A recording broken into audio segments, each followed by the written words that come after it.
함께 봉독하겠습니다. 그러므로 너희는 이렇게 기도하라. 하늘에 계신 우리 아버지여, 이름이 거룩히 여김을 받으시오며 나라가 임하옵시며 뜻이 하늘에서 이루어진 것 같이 땅에서도 이루어지이다. 오늘 우리에게 일용할 양식을 주옵시고. 잘 아시는 주기도문에 대한 말씀입니다. 가장 간단한 기도를 하셨죠. 사실은 이 당시에 이렇게 짧은 기도는 별로 그렇게 의미가 없는, 별로 감동을 주지 않는 그런 기도이기도 했습니다. 왜냐하면 대부분의 바리새인들의 기도가 굉장히 길었어요. 길게 장황하게 기도해야지만 뭔가 기도했다라는 생각을 가지고 살았어요.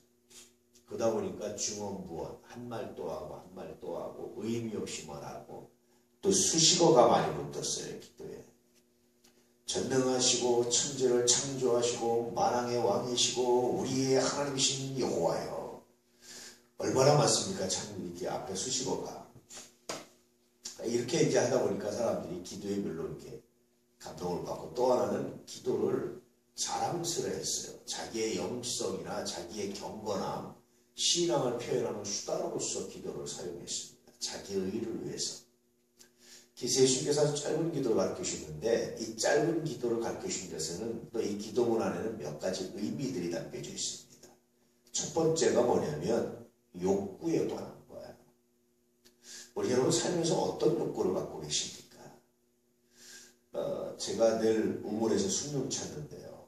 저는 며느리를 좀 빨리 봤으면 좋겠다라는 그런 마음이 간절함이 있습니다. 그래서 간혹가다 얘기하면 어떤 아이면 될까? 첫째, 정말 예수 잘 믿었으면 좋겠다. 그거 하나면 사실 족하죠.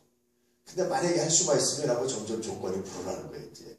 그러다 보면 또 하나 생각되는 게 뭡니까? 그러면 상대편, 그 여자의 부모님 입장에서 어떤 사이를 보고 싶을까? 내 아들은 그런 사이가 될 수 있을까? 뭐 이런 생각이 이제 들기 시작하는 거죠. 그래서 점점 욕구가 늘어나요. 사람들이 구체적으로 기도하라고 말하는데 자꾸 구체적으로 기도하는 게요.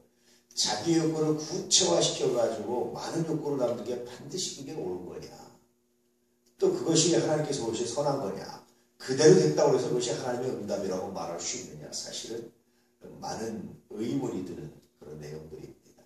오늘 예수님은요.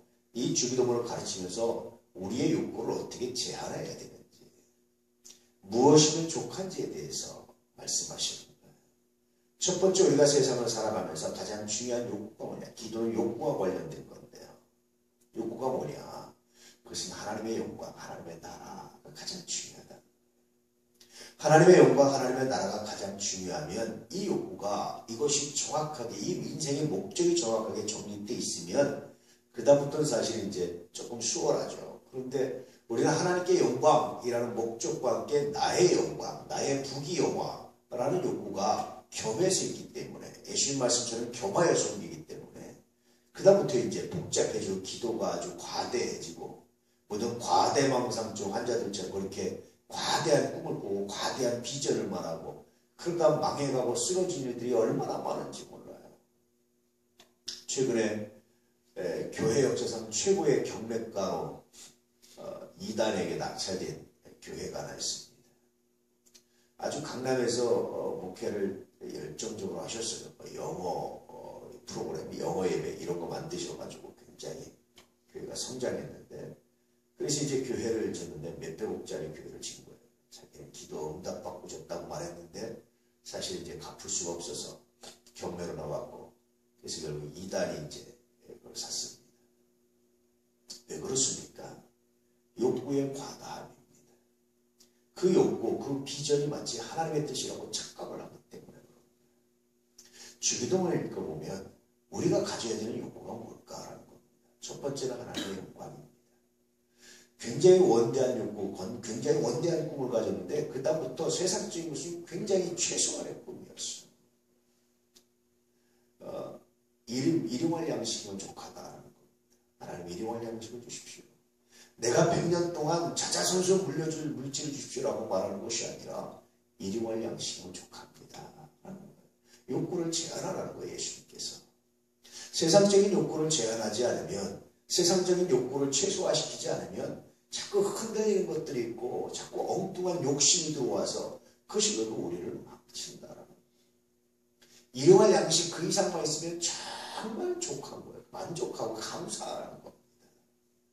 또 서로 용서하고 용서함 받으면 그것이 인생의 행복이고 그것이 은혜를 나누는 삶이지 거기서 더 권력을 누리고 더 높은 자리를 취하고 더 많은 걸 가지려고 하는 건 옳지 않다. 하나님께 기도하는데 이거 족하다는 겁니다. 뿐만 아니라 시험에 들지 않고 악에서만 구원받을 수 있다면 하나님 내 인생이 만족합니다. 내가 감사합니다.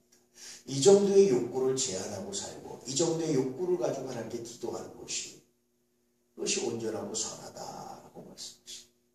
누워서 쉴 수 있는 집이 있으면 감사하고 그저 걸어다니고 우리가 활동할 수 있는 건강이 있으면 그걸로 족하지 더 건강해지려고 하는 것 그것도 지나치는 거예요. 최근에는 세계보건기구에서 건강이라는 개념을 다시 정립했습니다.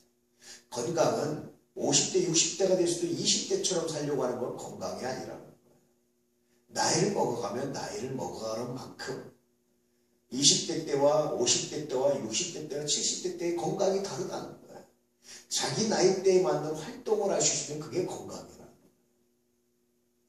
이 세계보건기구에서 최근이라고 말하자면 사실 좀 오래된 최근에 그렇게 발표한 건강에 대한 기본적인 내용들 저는 그것이 옳다고 봐요.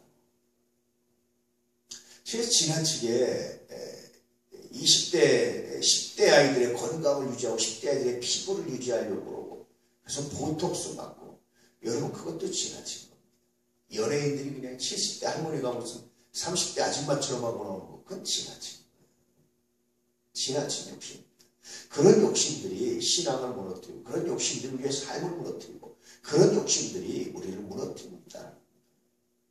그래서 주님께서 가르치신 이 기도문은 묵상하면 묵상할수록 생각할 것이 정말 많은 기도문입니다. 정말 이 짧은 구절 안에 짧은 기도문 안에 이 많은 것이 담겨져 있다는 것이 정말 감동스러운 것이 바로 이 주기도문 내용입니다.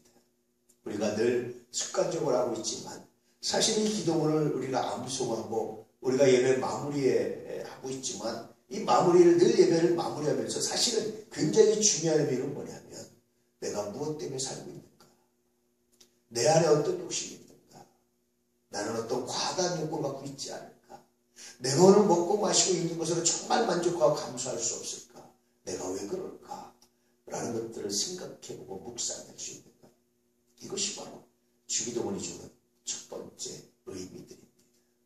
여러분 욕구의 과다에서 벗어날 수 있기를 축복합니다. 인간들의 죄는 욕구의 과다함에 있습니다. 그래서 욕심이 잉태한 즉 뭐를 낳습니까? 죄를. 욕구가 과대한 즉 죄를 낳는 겁니다. 욕구를 다스릴 줄 아는 사람. 그래서 자족하는 마음이 있으면 경건에 굉장히 큰 유익이 된다. 하나님께 영광 돌리는데 굉장히 유익한 의미가 있습니다. 라고 말씀해 주고 있습니다. 오늘 하루는 욕구의 과다에서 벗어날 수 있는 하나님 나에게 욕구의 과다가 있다면 용서하시기 원합니다. 기도하면서 그저 일용할 양식에 용서하고 용서함 받는 삶에 시험에 들지 않고 악에 빠지지 않는 이 삶에 만족하며 감사할 수 있는 그리고 하나님 내가 이렇게 살아가는 이유는 내가 이것에 감사하는 이유는 하나님 당신의 나라와 당신의 영광을 위해서입니다. 그렇게 묵상하며 기도할 수 있는 그런 놀라운 역사가 있기를 축복합니다. 두 번째 주기도문의 의미는 기도의 의미예요. 기도는 인간에게 하는 인간이 듣기에 좋은 것은 기도가 아니라는 겁니다. 기도는 하나님께 드려지는 것이고 하나님께 우리의 마음이 통하면 우리의 생각이 통하면 그런 족하다는 겁니다. 당신의 바리새인들은 기도를 사실 하나님께 하는 것 같지만 인간에게 하는 설교 인간들에게 듣는 사람들에게는 훈계 사람을 기분 좋게 하기 위한 내용이었습니다. 간혹 가다가 기도 좀 하시죠. 아우 저 기도 못해요. 왜 그런 줄 아십니까? 대부분은 사람들에게 폼나게 하는 기도 사람들을 감동시키려고 하는 기도 사람들에게 듣기 좋게 하려는 기도 이런 기도로 생각하기 때문에 그런데 지금 가장 하나님께서 나에게 원하시는 기도가 뭘까? 나를 통해서 듣고 싶어하는 기도가 뭘까를 생각하면 그런 꿈이 굉장히 줄어듭니다. 그냥 하나님이 기뻐하시는 기도하면 되지. 한 줄 해도 됩니다. 이 당시에 바리새인들의 기도에 의하면 예수님께서 가르치는 기도는 한 줄 기도랑 마찬가지, 한마디 기도랑 마찬가지. 하나님 감사합니다. 이 한마디랑 마찬가지일 정도로 짧은 겁니다. 그거면 족한 거예요. 하나님 감사합니다. 하나님 오늘 장례식 가운데 함께 하십시오. 하나님 오늘 결혼식 가운데 함께 하십시오. 하나님 오늘 예배 가운데 함께 해주시기 원합니다. 하나님께 영광 돌리기 원합니다. 이거면 족한 거예요. 우리 하나님이 다 들어주십니다. 그런데 사람이 듣기에 아름답고 사람을 감동시키려고 하는 기도를 하려고 하다 보니까 이게 머리가 복잡해지고 힘들어지는 거예요. 이것이 오늘 주기도문을 가르쳐주신 기도의 두 번째 의미입니다. 오늘 우리가 기도해야 될 이유들이 어디 있느냐를 생각해 보는 거예요. 세 번째 의미는요. 가장 먼저 뭐가 나와 있습니까? 하나님의 나라에 대해서 나와 있어요. 가장 마지막에 뭐가 나와 있습니까? 주의 나라와 권세와 영광이 영원합니다. 또다시 하나님의 나라에 대해서 말하고 있어요. 기도의 처음과 마지막은 뭐냐? 하나님에 대한 겁니다. 그럼 왜 우리가 일용할 양식과 왜 서로 용서하고 용서함 받는 삶을 구하느냐? 그것은 하나님의 나라로 시작해서 하나님의 나라로 끝맺어야 하기 때문에 그렇습니다. 이것이 주기도문의 세 번째 의미입니다. 오늘 하루 주기도문의 의미들을 기억하시면서 욕구를 최소화하시고 하나님이 원하시는 기도가 무엇일까를 생각해 보시고 세 번째는 하나님의 나라를 먼저 구하시는 그런 삶이 되시기 소망합니다. 그럴 때 우리 하나님이 여러분에게 어떻게 역사하실지, 어떻게 은혜 주시는지, 어떻게 여러분의 삶을 완벽히 갖고 가시고 이루어 가시는지를 경험하고 체험하시는 귀한 날 되시기를 축복합니다.